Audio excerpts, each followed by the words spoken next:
juga Ibu Boni sebagai pengungkap dan juga Sang Hartono dan juga kepada pemberi materi. Jadi saya, Luffy Agustono, selaku moderator pada Research Paper di ruangan ini, dan juga teman saya Destin Evans sebagai akan membimbing acara kami pada saat ini.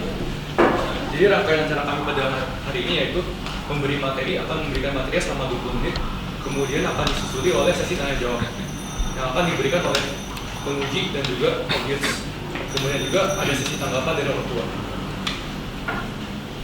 Tidak lama-lama lagi, dipersilakan kepada pemberi materi untuk memberikan presentasi. Terima kasih moderator.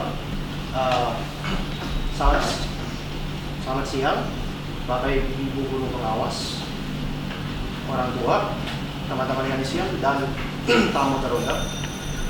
Kami dari kelompok Research Paper 15 ingin mempresentasikan tentang penelitian kami, yaitu perbandingan efektivitas buah nanas, jahe, dan madu terhadap proses pengembukan daging gandik sapi.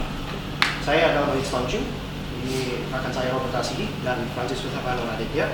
Tanpa lama-lama, langsung kita meloncat ke materi.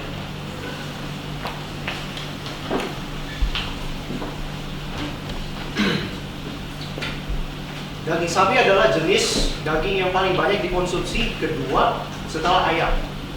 Menurut Badan Pusat Statistik pada tahun 2022, daging sapi dikonsumsi oleh warga negara Indonesia sebanyak sekitar 659.000 ton total per tahun. Daging sapi juga sering digunakan dalam resep-resep di Indonesia, seperti rendang, rawon, empal, semur, dan lain-lainnya. Setiap resep itu juga bisa menggunakan bagian daging sapi yang berbeda. Ada atau tidaknya lemak intraseluler itu menentukan keempukan serta cita rasa daging. Lemak intraseluler itu juga menentukan harga sesuatu potongan daging. Marinasi juga dapat digunakan untuk mengemukakan daging yang mungkin lemak intraselulernya itu kurang.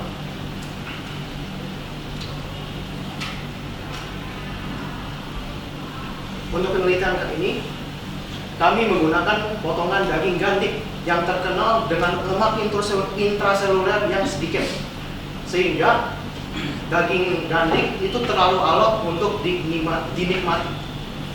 Daging gandik itu datang dari potongan sapi yang dari bagian belakang kaki yang sering digunakan, sehingga ototnya itu sangat banyak dan lemak intraselulernya sangat sedikit.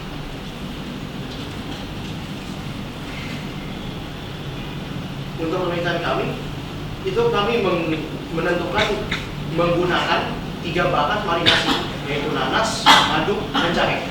Mengapa kami itu menggunakan tiga bahan ini? Jawabannya adalah enzim protease. Ketiga bahan yang kami gunakan semuanya mengandung enzim protease. Enzim protease itu berfungsi untuk menguraikan rantai-rantai protein pada daging dengan proses hidrolisis. Hidrolisis sendiri adalah reaksi kimiawi molekul yang memecahkan molekul air. Sekarang tujuan penelitian kami.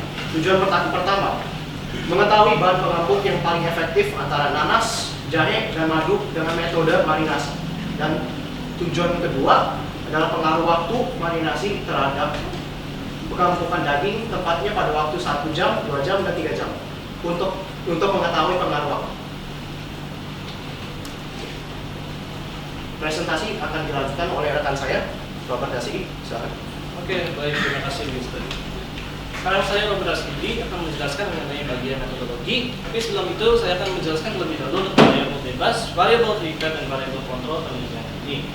Untuk variabel bebas itu ada 2, pertama itu bahan marinasi, yaitu nanas, jahe, dan madu. Untuk keduanya itu waktu marinasi, yaitu 1 jam, 2 jam, dan 3 jam. Untuk variabel terikatnya itu adalah tingkat keempukan daging.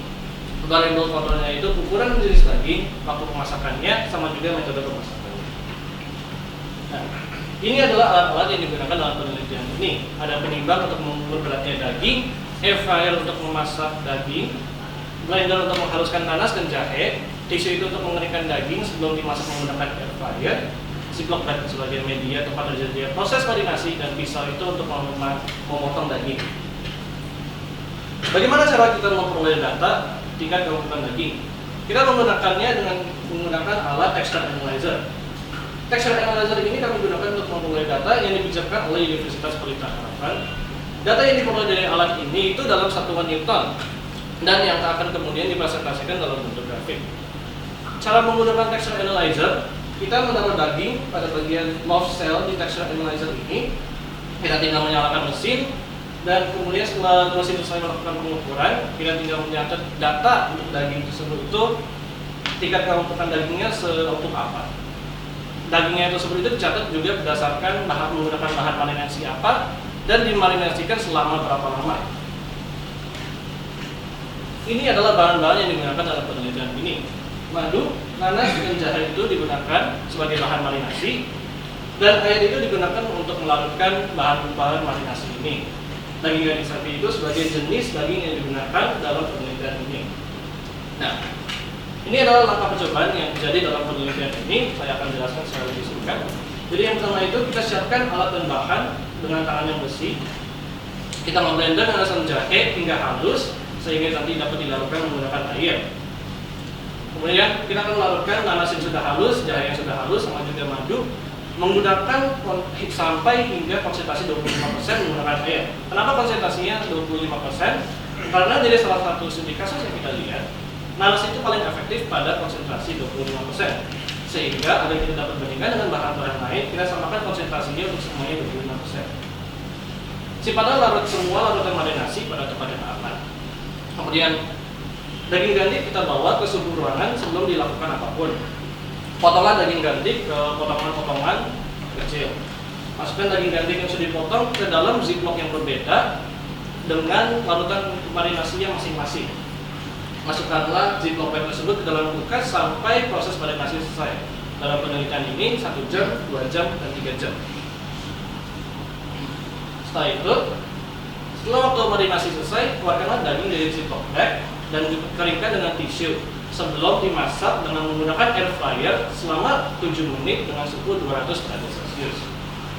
Setelah waktu masak selesai, keluarkan daging dari air fryer dan pastikan untuk membersihkan bagian dalam air fryer sebelum memasukkan potongan daging lainnya. Pastikan potongan kecil daging tidak bercampur dengan daging potongan kecil yang lainnya yang mempunyai bahan marinasi yang berbeda atau lama waktu marinasi yang berbeda. Oke, sekarang kita akan masuk ke cara memperoleh datanya secara detail. Ini untuk yang pertama kita akan memotong daging itu berbentuk sama dan berketebalan 2 cm. Tempatkan potongan daging pada loft cell dari texture analyzer. Kemudian ukurlah dan catatlah dengan tingkat kelembutan potongan daging berdasarkan dengan bahan marinasi dan waktu marinasi masing-masing. Oke, terima kasih. Sekarang presentasi ini akan dilanjutkan oleh rekan saya, Stefano Raditya. Oke, baik, terima kasih Robert. Oke, sekarang saya akan bisa mengenai hasil dan pembahasan dari data yang kami peroleh pada uji texture analyzer. Jadi pertama, mari lihat dulu grafik ini. Jadi grafik ini adalah grafik gaya yang diperlukan oleh texture analyzer untuk menekan daging. Semakin tinggi gaya yang diperlukan untuk menekan daging, maka daging itu dianggap halal. Sementara jika gaya yang diperlukan lebih rendah, itu berarti daging itu dapat dianggap empuk. Nah, dari sini ini kita dapat melihat gaya yang diperlukan untuk menekan pada kontrol itu sekitar 5000 Newton. Nah, ini berarti ini tentu hasilnya cukup tinggi dibandingkan dengan hasil uji texture analyzer pada daging yang sudah dimarinasi. Ini hanya berkisaran 1000 sampai 1300. Nah, salah satu tujuan dari penelitian kami adalah untuk menentukan dari nanas, jahe, dan madu mana bahan yang paling efektif untuk memarinasi daging.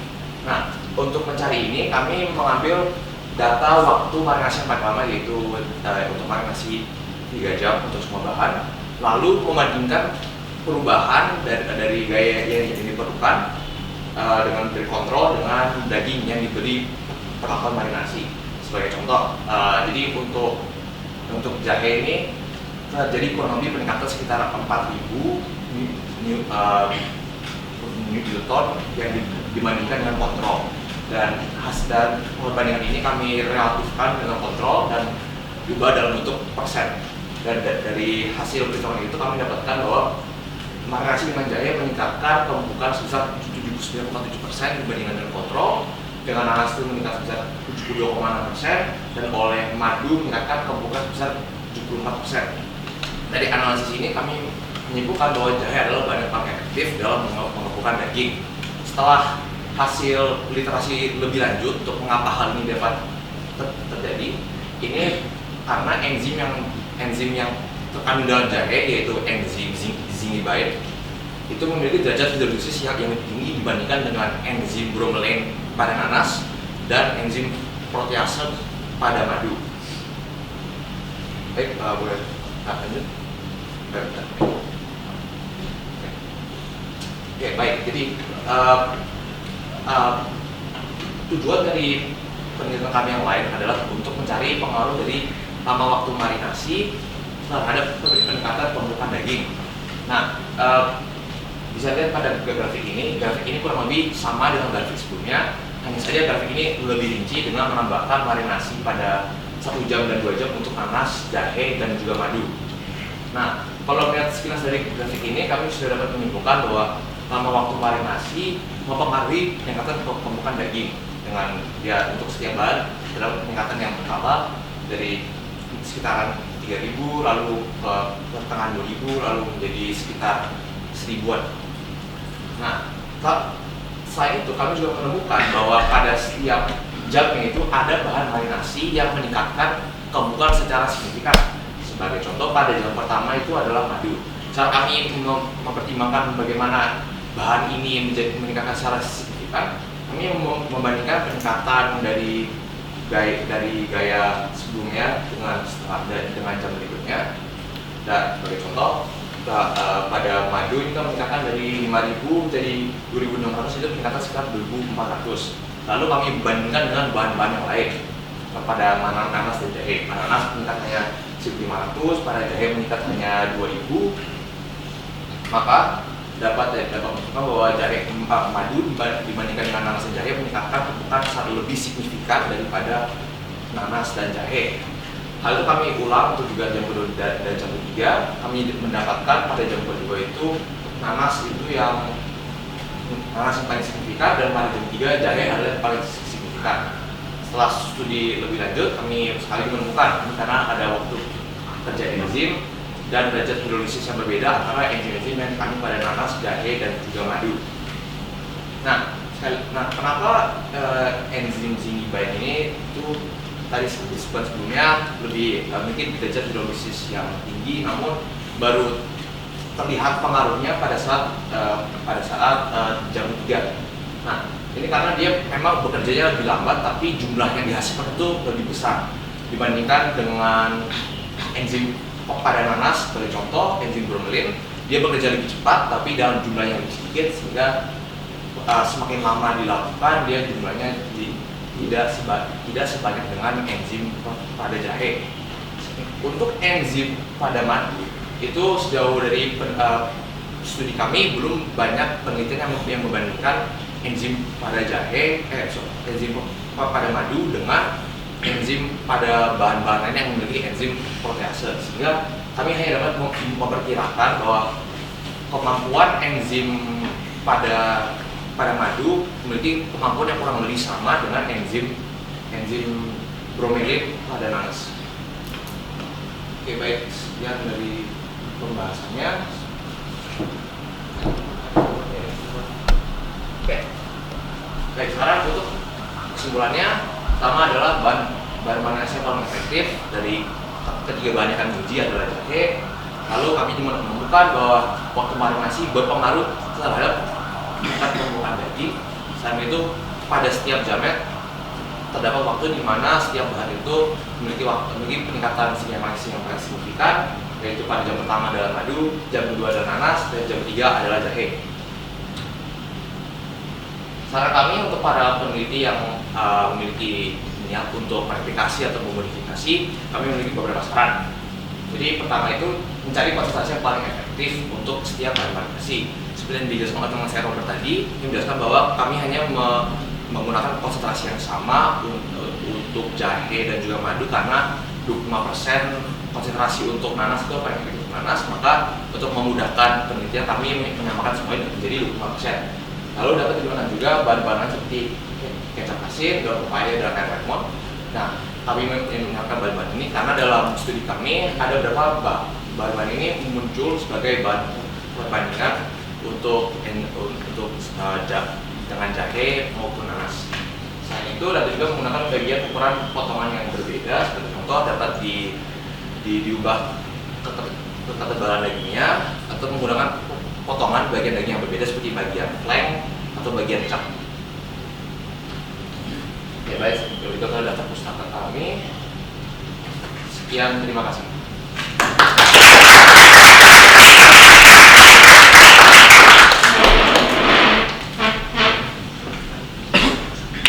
Terima kasih kepada pemberi materi karena telah memberikan materi yang sungguh luar biasa menarik ini ya. Kemudian dipersilakan kepada penguji materi terlebih dahulu, yaitu Yogi, untuk memberikan pertanyaan atau tanggapan terhadap prestasi ini. Silakan. Terima kasih. Selamat siang pada Bapak Ibu orang tua yang sudah menyempatkan hadir, profesi untuk kelompok Kristen ya, karena sudah presentasi pada hari ini. Saya nggak banyak pertanyaan sih ya, cuma saya bingung. Kalian nggak memperagakan dalam gambar ya, bagaimana kalian mengukur? Kan alat ini nggak akrab ya, beda kalau misalnya mengukur tinggi. Nah, kalian bilang alatnya pakai apa, penggaris misalnya begitu. Orang bisa tahu caranya, oh kalau penggaris itu berarti ini yang diukur di sebelahnya cari angkanya, itu nggak usah dijelasin. Tapi alat yang kalian pakai itu bukan alat yang orang tahu gitu ya, nggak tahu cara makainya begitu. Kalau air fryer mungkin banyak yang tahu, tetapi alat ini bagaimana sih cara menggunakannya, kemudian dapat angkanya dan lain-lain itu gimana caranya? Oke, coba saya peragakan ya Bu. Jadi alat ini tuh kita ada kayak plat di sini. Plat ini itu nanti ditaruh dagingnya di tengah. Di atas platnya itu ada tadi seperti itu namanya load cell yang seperti tabung ini.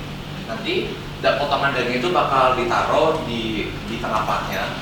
Lalu lewat komputer mesinnya itu dinyalakan. Nanti mesinnya akan ke bawah gini ke dagingnya.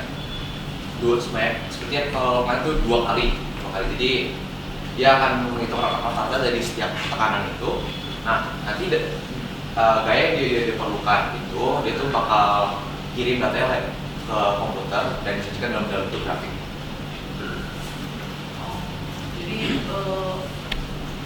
nyaris tidak melakukan pengukuran berarti ya. Jadi maksudnya kalian tidak melakukan pengukuran sebenarnya. Jadi alat ini tahu-tahu sudah keluar angka begitu kan? Iya betul. Itu dia ada rumusnya yang sendiri tapi sudah ya, kamu nggak dikomputasi. mengerjakan rumusnya kan? Ya. Tahu-tahu keluar angkanya begitu kan? Ya. Kalian gitu kan cara pakai alat ini ya. Nah, dagingnya dimasak dulu baru diukur. Iya dimasak dulu. Jadi habis dimarinasi.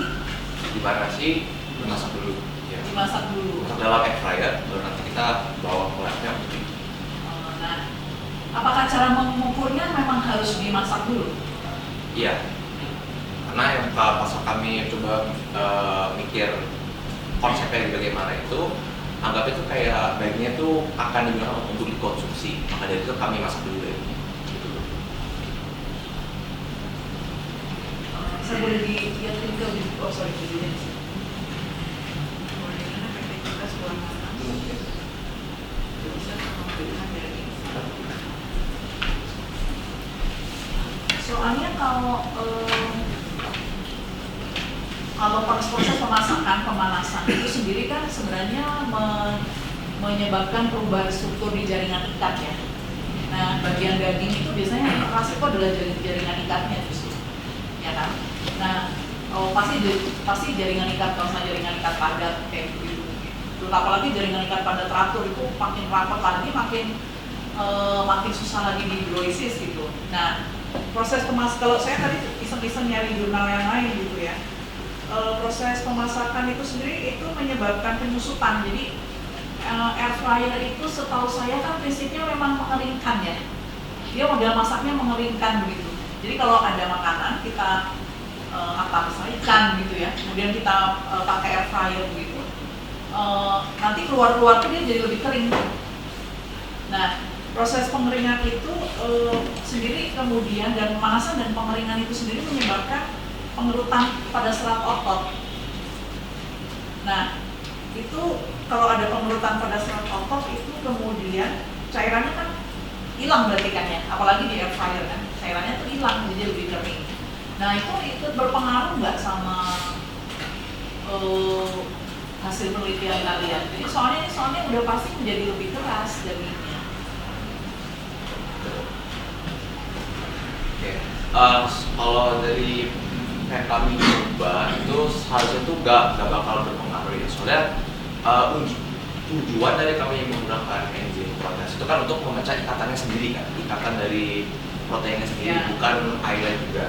Jadi kalau seandainya menggunakan metode lain, yang metode masak lain yang dimana masih menyimpan banyak dari cairan pada dagingnya itu kurang lebih hasilnya mungkin bisa lebih rendah, bisa juga tergantung dari konten airnya itu juga kan. Nah, karena mesin texture analyzer itu dia menekan, jadi ya emang pada saat diuji itu memang airnya akan keluar. Jadi ada atau sedikit atau banyaknya air pada daging setelah dimasak itu tidak akan banyak berpengaruh. Kecuali mungkin rata-ratanya sedikit lebih rendah dari seharusnya.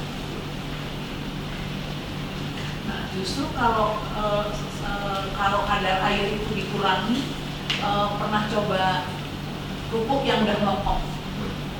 Kerupuk yang udah melempok itu kan berarti kalau melempok kan berarti udah ada udara, ada kandungan kelembapannya ya. Jadi kita bikinnya alot. Kalau kita air fryer itu airnya hilang. Jadi kalau di air fryer ini jadi bisa jadi crunchy lagi karena dia ngilangin air. Nah,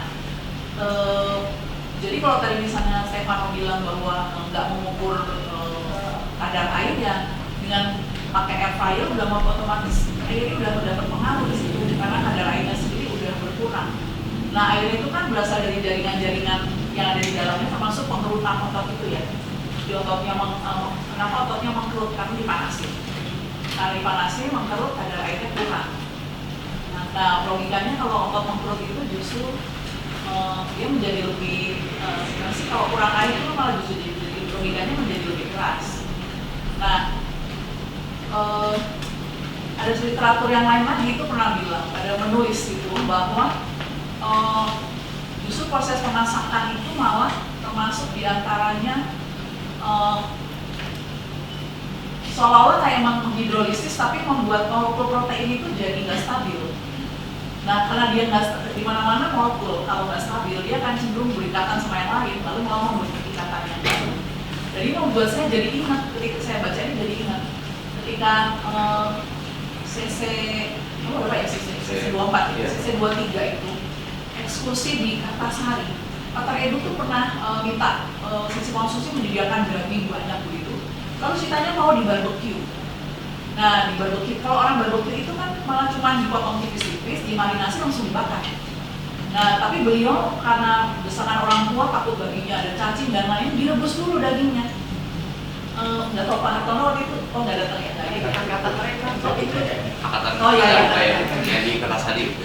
Tapi kamu kelas 10 kan? Enggak, mereka. Emang kita di Kertasari. Kita juga Tapi pada Kita juga ada barbecue.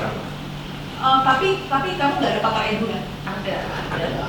Justru itu dagingnya Pak Edu direbus dulu terus dibakar terus mereka makan tetap habis juga meskipun belum keras. Iya, kalau saya malah ngalih waktu itu jambore kan kamu ya, kata Sama itu berangkatan sama. iya tempatnya sama, tapi yang pertama jambu, yang pertama tuh ekskursi dulu, yang CC23 kemarin, yang CC24 itu jambore. Nah itu jadinya malah keras, daging itu menjadi keras gitu. Dan kalau udah karena sudah direbus, kadar air direbus pun setelah direbus dia mengkerut juga, ototnya akan mengkerut begitu, kadar airnya tetap berkurang begitu dan nggak bisa meresap bumbu lagi ya Pak ya. Jadi udah jaringannya udah mati kan ya, jadi udah nggak bisa meresap bumbu lagi. Gitu. Oke, mungkin boleh. Oke, kalau gitu nama jelaskan aja. Jadi kan kita ada waktu dan suhu yang kita pakai untuk masak. Nah, yang unik soal daging kan nggak harus dimasak sampai full matang semua sampai tengah. Jadi untuk memaksimalkan kadar air tapi juga hasilnya tetap matang, itu kami ya masak sampai tingkat kematangan medium rare atau medium. Itu kami sudah coba tingkatkan tuh dengan suhu 200 derajat pada 7 menit. Jadi dalam jadi saat kami coba potong dagingnya itu pas baru persis keluar masih ada airnya, dan di tengah itu belum kayak kering kayak habis daging direbus atau dimasak dalam waktu yang lama gitu. Jadi ya kata ibu benar, berarti mau masak dengan cara apapun airnya bakal keluar, tapi kami coba minimalisir dengan ada waktu masak yang tertentu gitu. Dan pada semua perlakuan Ya, sama Bu. Boleh dikembalikan ke diagram batangnya. Diagram batang yang 1 jam 2 jam. Yang biru adalah Yang biru ini kontrol. kontrolnya. Kontrol itu berarti dia nggak dimasak atau nggak dimarinasi? Enggak dimarinasi. Oh, nggak dimarinasi. Yang coklat adalah serbuk nanas. Yang kuning jahe, yang hijau madu. Oke, lalu yang diagram batang coklat yang pertama adalah yang 1 jam ya, 1 jam 2 jam 3 jam. Jadi semakin lama itu kemudian akan menyebabkan Daging jadi semakin empuk. Oke, dari saya. Terima kasih kepada Bu Bobi karena telah memberikan sambat dan juga pertanyaan. Kemudian dipersilakan kepada Saratono memberikan sambat. Oke, terima kasih atas waktunya dari saya. Seperti biasa bahwa kami tampil ini kan ada 2 sisi, bahasa tertulis dan bahasa lisan. Bahasa lisan berarti juga yang bagian public speaking, penampilan dulu saya. Ya. Kita yang wajib kita lakukan adalah selalu wajah kita menghadap kepada audiens terus. Karena itu kita menghormati audiens. Jadi jangan tampil tetapi memandangnya ke belakang terus. Itu menunjukkan kurang pede atau kurang persiapan. Maka supaya itu harus betul-betul persiapan secara sungguh. Dan kamu berapa kali menyiapkan ini? Jujur. Ini Latihan ini adalah dua hari. latihan berapa kali? Dalam Oke. 2 hari 2 kali. Hanya 2 kali saja. Iya. Tapi 2 kali itu Kamu tampil lengkap 2 kali atau sekali? Atau 2 kali atau lebih? Hanya 2 kali. Tapi kami juga ada latihan mandi buat bagian masing-masing. Yang penting adalah latihan secara kelompoknya itu harus latihan sungguh. Nah, pribadi adalah untuk penghafalan. Jadi jangan kita tampil memandang ke belakang, tampillah ke depan full pada audiens. Berarti itu nampak bahwa Anda menguasai sungguh. Itu yang pertama. Yang kedua, karena ini public speaking lah, bicaralah dengan jelas, tidak terlalu cepat. Kalau kalian tampilnya dengan terlalu cepat, audiens harus tengah-tengah atau bahkan tidak mendengar. Ini dicontohkan menjelaskan pada presentasi, menjelaskan kepada yang dipresentasi supaya jelas. Jangan cepet-cepetnya. Waktu diberikan sampai 20 menit itu waktu yang sangat cukup. Jangan terlalu cepat, hanya 14 menit selesai. Hari ini kalian yang 14 menit karena kalian bicaranya seperti kecepatan mungkin speednya full, bukan kecepatan normal orang mendengarkan. Kemudian dari itu ya, jadi kalau kita tampil lakukan seperti itu. Coba lihat sebentar yang bagian prosedur, teks prosedur, jadi langkah-langkahnya tadi sebentar ya. Nah, stop. Nah, ini kan teks prosedur kan. Prosedur itu harusnya apa? Semua menggunakan kalimat prosedur berkalimat. Kalimat yang dipakai adalah kata-kata yang dipakai adalah kata kerja melakukan perintahkan, ya. tidak yang lain. Nomor 5, di manakah perintahnya? Yang lain semua menggunakan kata perintah. Siapkan, blender, masukkan. Nomor 5. Bagaimana? Harusnya di mana Pak? Kamu tuh nanya harusnya di mana ya? Betulnya bagaimana? Seharusnya Bawalah, Bawalah dari bawalah daging kambing ke suhu ruangan sebelum melakukan apapun. Ulang. Bawalah daging kambing ke suhu ruangan sebelum melakukan apapun. Kan seperti ini ya. Maka, nah itulah pentingnya ketelitian dan saling ketika anda latihan juga perhatian juga. Ya. Nah, berikutnya pada slide tadi yang Bu Bogi minta tadi, ya. jam 1, 2, 3. Diagram batang, ada diagram batang. Ini gambar. Pada jam pertama, saya tanya, pelajaran kita jam pertama, hitungannya bagaimana? Masuk atau setelah selesai? Setelah selesai. Setelah selesai. Marinasinya berapa jam? 1 jam. Marinasi jam pertama, maksudnya awal, di tengah, atau di akhir? Bagaimana? Iya, Di akhir. Di akhir. Penulisan seperti ini bagaimana? Ini kayak Kan pada masih jam lanjut pertama. gitu. Kayak masih lanjut gitu. Nah, harusnya bagaimana pembetulannya? Karena di sini semuanya begitu. Setelah marinasi 1 jam. Nah, jadi setelah marinasi nanti betulin semua ya yang di sini ini kan kalau kalian lihat itu pada urean di sini kan perlakuan 1 jam. Nah, kemudian pada jam pertama, kedua itu kan kalau dibetulin ya. Jadi setelah 1 jam sehingga jelas semua waktunya. Kemudian kita lihat itu yang kalian buat HP-nya yang tertulis pada halaman pertama bagian abstrak, coba dilihat. Nah, kalimat pembuka, daging merupakan bahan makanan yang masyarakat umum, makanan yang umum dikonsumsi masyarakat Indonesia. Menurut saya ini bahan makanannya masih terlalu umum, harusnya harus lebih spesifik. Daging merupakan bahan makanan ya. Makanan apa? Ada 2. Kalian orangnya anak IPA. 3. Oke. Ada apa? Bahan apa? Makanan pokok. Pokok. Nah, jenis. Daging merupakan bahan dari apa? Sebutan umum. Makanan laut. Dari Laut. hewan kan?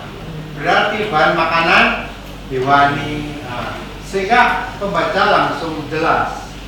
Kalimat kedua, namun ada beberapa jenis ya, ada beberapa jenis daging yang sulit dimasak, seperti kalimat pembukanya ada beberapa jenis.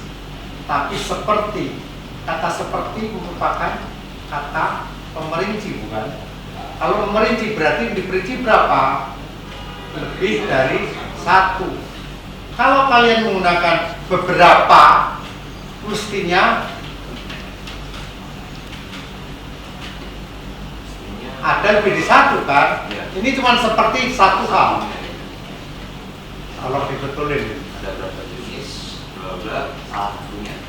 Nah, kalau itu masih bisa, tapi tidak perlu pakai seperti, karena seperti memerinci.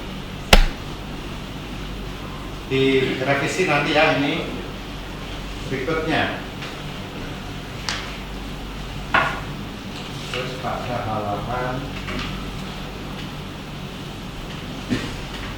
halaman 5. Ini kan yang sudah dipotong menjadi potongan seukuran. Kata seukuran itu bagaimana? Itu ukuran dalam dimensinya. dalam bentuk dimensinya. Ya, seukuran apa? Sebesar apa? Supaya jelas. Kalau seukuran kan orang nanti bagaimana? Mungkin dalam pasti itu tidak bisa kami tentukan. Tapi kalau dalam percobaan itu kami motong besar dengan ketebalan yang sama, itu pertama. Lalu kalau bisa itu dengan kurang lebih berat yang sama juga. Iya. Karena ilmiah, maka semuanya serba ukurannya juga eksak, jelas. Jadi supaya jadi orang melakukan juga jelas. Ukurannya ukuran berapa? Pada kalimat lanjutan juga sama. Pada halaman 6 itu kalimatnya pada ketebalan yang seragam. Ketebalan seragamnya seragam yang mana? Makanya kan kalau misalnya 4 cm ketebalan sekian cm itu jelas ya. Nah, demikian juga mengenai lama waktunya seberapa supaya menjadi jelas ya. Terus kalau yang jam itu nanti kalian betulin pada halaman 7 ya, karena di sini tertulis pada jam pertama, jam kedua, jam ketiga. Itu tadi pembetulannya setelah 3 jam, setelah 2 jam, begitu ya.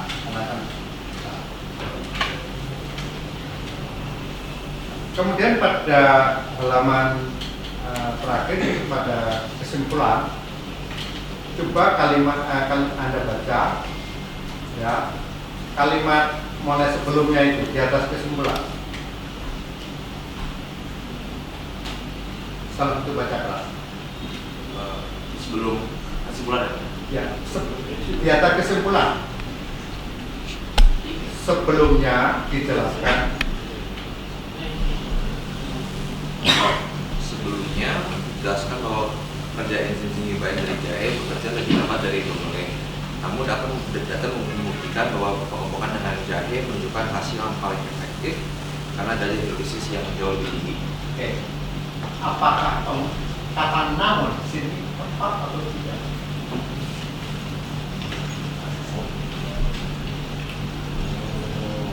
Iya. Kenapa? Tepat atau tidak pertanyaan saya? Betul. Iya betul. Apa jelas jawabannya? Tepat atau tidak? Kata namun di sini. Kurang tepat. Harusnya bagaimana? Kenapa tidak tepat? Maksudnya dipisah kalimat. Kenapa tidak tepat?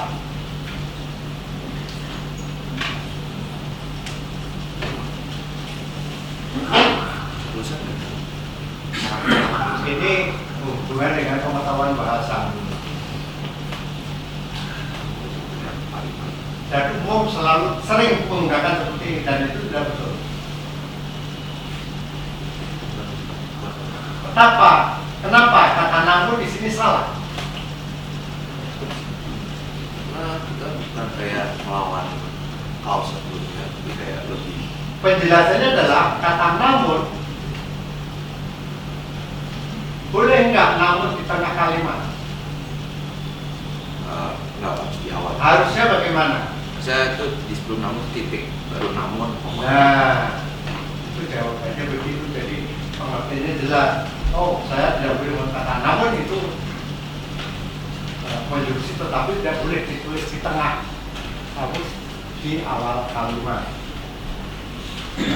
Kemudian lagi-lagi penggunaan kata beberapa ya setelah pada bagian kesimpulan. Untuk penelitian berikutnya, bawah kesimpulan ya, beberapa saran. Pertama, tepat enggak kalimat itu?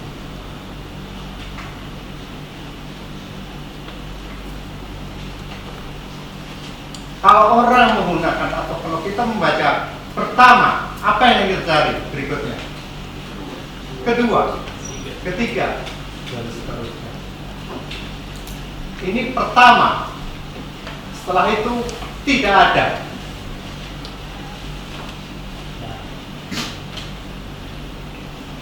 Jadi harusnya bagaimana?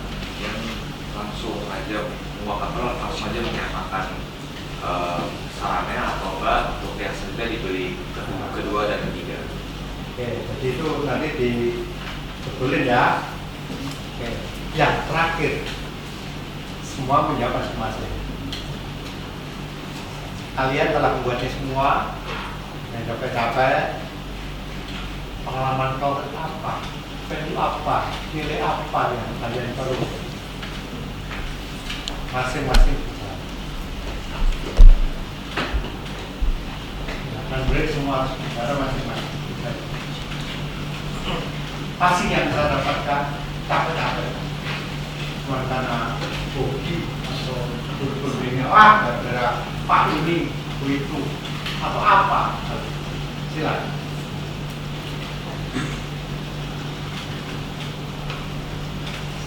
Yuk, semua menjawab masing-masing. Dari saya dulu deh Pak. Oke, jadi kalau dari saya yang sudah depan itu kerjasama dan juga kerjasama dan kerja keras. Biasakan jangan bicara ngomong dengan begitu. Baik, Saya ingatkan ini ketika dulu Presiden kita Pak Harto, kemudian ada waktu itu orang begitu jadi Pakistan. Oke, jadi ya, yang saya dengar itu ya kerjasama juga bekerja keras. Karena satu momen yang paling berkesan itu tuh masalah pas kita hari H untuk mempersiapkan ambil data. Itu kita kumpul di rumah saya dari jam 10 malam sampai paginya itu hampir enggak tidur buat mempersiapkan dagingnya, karena habis itu kita langsung ke UPH di Tangerang, kita uji sampai siap baru bisa istirahat gitu. Dan jujur itu pengalaman yang unik karena baru kali ini kalau saya tuh harus bekerja keras untuk mempersiapkan A sampai Z. Dan tapi masih agak seru karena ada dua teman saya, kita nggak sepenuhnya cuma mengerjakan mempersiapkan itu, tapi juga ada waktu dimana kita bisa have fun sambil kita nunggu untuk persiapan sampel-sampel gitu. Ya, kalau itu berikutnya saya. Keras. Kalau gitu berikutnya saya. Kalau untuk saya itu kita itu harus konsisten dalam segala hal yang kita lakukan. Karena kalau misalnya kita ini sekalipun ataupun dua kali misalnya malas kerjain atau misalnya malas bekerja sama, kita itu bakal ketinggalan untuk business paper karena checkpointnya ini itu ketat banget sama kayak misalnya mungkin sama kayak di universitas yang seperti dibilangin Pak Gun waktu briefing itu. Jadi menurut saya itu kita itu harus konsisten, saling bekerja sama, saling bekerja keras. Kalau nggak tidur nggak apa-apa, yang penting kita itu bisa menghasilkan apa yang kita bisa hasilkan sebaik-baik mungkin untuk business paper. Karena ini bukan cuma sekedar tugas, tapi merupakan pelajaran untuk kami semua. Itu Yang kamu pribadi dapatkan? Yang untuk saya pribadi dapatkan itu yang pasti untuk ya apapun yang terjadi kita itu harus siap untuk apapun. Itu sih Pak. Saya akan menambahkan ini untuk nilai-nilai yang paling penting untuk saya dalam pengalaman kerja kelompok ini adalah kesabaran dan juga pertahanan. Di mana?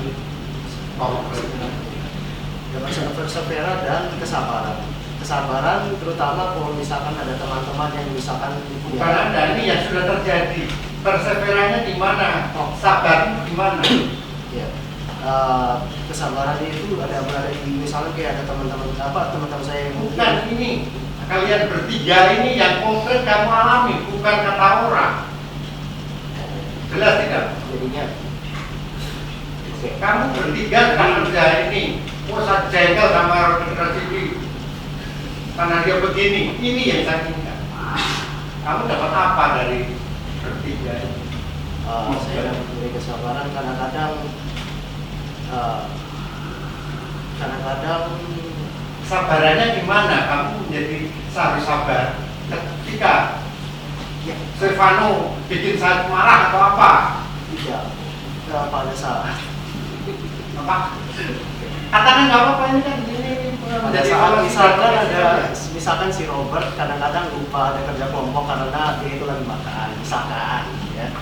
Terus kadang-kadang itu juga ya lebih dari satu orang yang lupa ada kerja kelompok, jadinya ya nggak jadi. Ya, kesabaran itu intinya satu kelompok itu harus masing-masing sabar. Jadinya supaya kita itu masih bisa terus maju terus sebagai kelompok. Terus habis itu untuk persevera itu langsung aku dari ceritanya dia yang masalah pas hari H-nya penelitiannya itu pada saat itu saya sakit, saya masih perlu minum obat, jadinya itu saya harus perlu kerja kelompok meskipun saya masih sakit, jadinya masih perlu, jadi intinya perlu ada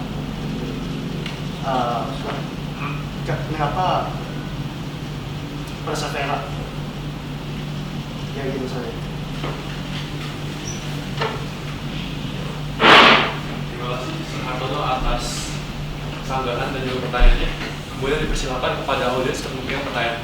Tapi kepada audiens sebelum memberikan pertanyaan, wajib untuk memberikan akun namanya terlebih dahulu dan juga kelas serta nomor absennya terlebih dahulu. Dipersilakan kepada audiens.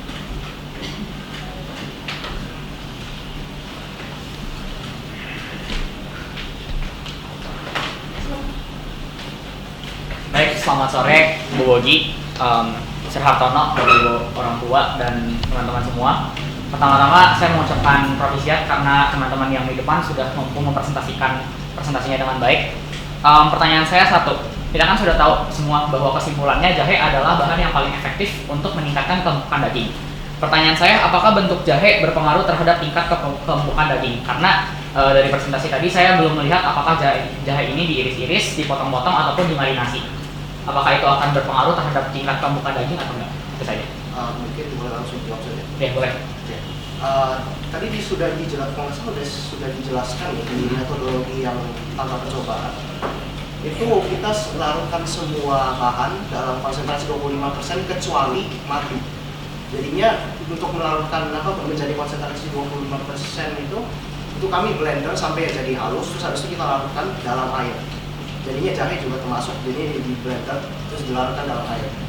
Oke, apakah hanya cara ini yang dapat digunakan atau ada cara lain? Ya, Cara sekarang sih kami menggunakan cara itu karena mungkin bisa ada beda cara, dapat diparut secara langsung atau ditekan-tekan jusnya hingga keluar. Tapi untuk kami ya di blender. Oke, terima kasih. Sekedar mengingat kembali sebelum memberi pertanyaan, wajib memberitahu namanya terlebih dahulu ya, dan juga kelas asal dan juga nomor absen.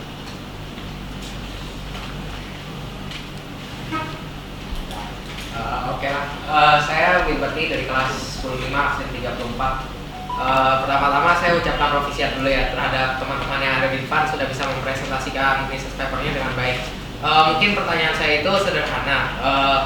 Jika dagingnya itu dimarinasi menggunakan madu, nanas, dan jahe tadi itu, apakah bisa merubah rasanya secara signifikan? Apakah dia mungkin kayak rasanya masih bisa digunakan untuk memasak di dunia nyata kayak di dunia restoran gitu?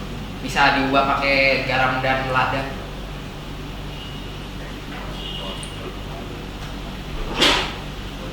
Saya akan jawab. Oke. Jadi seperti kita tahu, memang nanas, madu dan juga jahe memiliki cita rasa masing-masing. Ya, nanas punya ya rasanya lebih asam manis, madu punya manis, dan juga jahe itu lebih ke pedes. Ya, semacam itulah. Nah, kalau untuk masak secara praktikal, menurut kami sih memang yang paling cocok itu juga adalah jahe. Tapi karena ya sebenarnya itu rasa pada jahe itu memang mendukung rasa umami yang ada pada daging. Tapi untuk nanas dan madu itu menurut kami bisa karena banyak penelitian kami baca itu rasanya berpengaruh tapi tidak sangat kuat, dan itu juga perlu diperhatikan konsentrasinya kalau mau sekuat apa rasanya juga. Jadi kalau misalnya mempunyai misalnya ingin mencoba dengan madu atau nanas itu juga bisa. Tapi kalau untuk pengaruh rasa iya ada, cuman tergantung konsentrasi berapa. Terima kasih. Selamat sore para teman-teman yang dari depan. Yang mempresentasikannya juga Bu Bogi, Saratono dan teman-teman saya. Nama saya Yohanes Mas Setiawan dari kelas 10.5 absen 36. Nah, pertama saya akan mengucapkan profesiat kepada teman-teman di depan karena sudah dapat menyampaikan research papernya dengan cukup jelas dan memilih topik yang cukup menarik. Untuk pertanyaan dari saya yaitu apakah jenis madu atau jenis jahe, apakah setiap jenis madu dan jenis jahe itu memiliki tingkat efektivitas yang sama dalam proses larutan, proses marinasi pada daging tersebut? Maaf, apa boleh diulang? Apakah setiap jenis madu atau setiap jenis jahe itu memiliki kemampuan atau efektivitas yang sama dalam proses marinasi pada daging-daging? Boleh menjawab? Jadi intinya ini dari jahe dan madu ini kan itu diambil dari enzimnya. Kalau misalnya kita ambil dari jenis madu dan jenis jahe berbeda, kalau misalnya mereka memiliki jumlah enzim protease yang sama dan juga dengan derajat hidrolisis yang juga sama, tingkat efektivitasnya akan sama. Tapi kalau misalnya berbeda, maka tingkat efektivitasnya akan juga berbeda. Itu yang menjawab. Saya juga mau membahas sedikit. Kalau dari penelitian kami itu yang mungkin paling bervariasi tingkat dari enzimnya itu mungkin adalah madu. Karena madu itu jenis yang banyak. Dari bisa kita temukan sintetis di supermarket atau yang madu organik. Nah, itu mungkin ada beda di situ. Tapi untuk ini kami gunakan madu yang organik.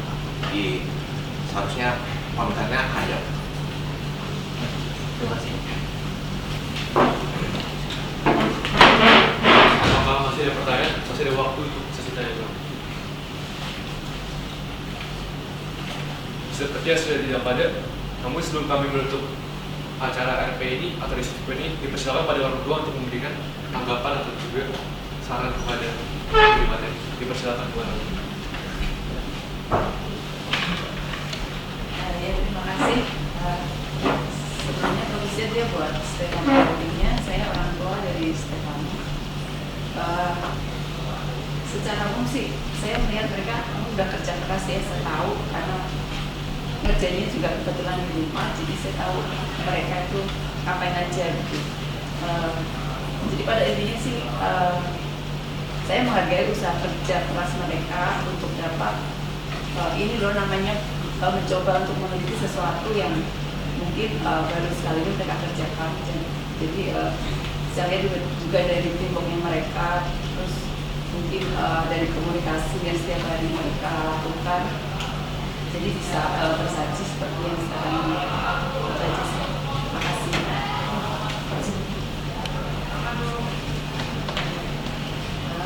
Selamat siang semuanya, Ibu Yogi, Saratono, Profesiat untuk Stefano, Vincent, dan Robert.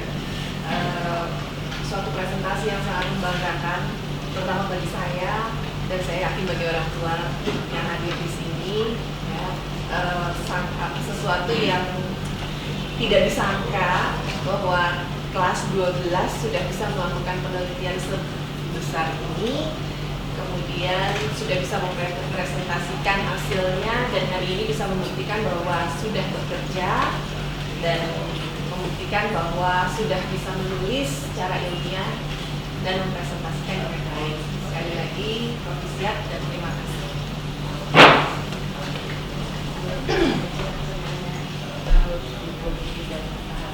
Juga teman-teman yang lain yang hadir di sini.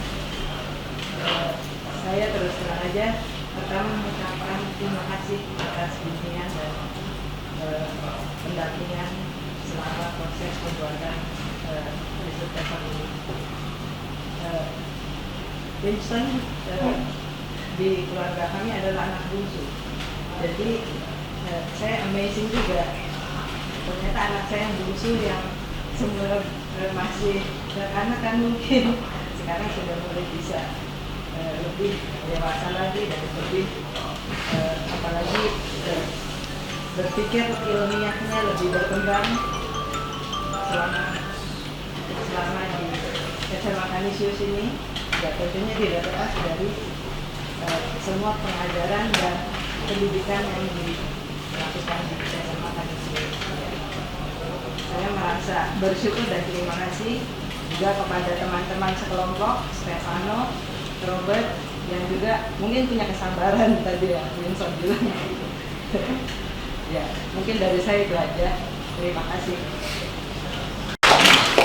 Terima kasih kepada kelompok 15 karena telah memberikan presentasi yang sangat menarik, dan juga dari presentasi kita bisa tahu ya bagaimana tuh kita bisa mengukur ketebalan dalam daging. Nah, semoga research paper ini dapat memberikan kami semua pelajaran yang baru. Terima kasih, dan kami berikan aplaus sekali lagi.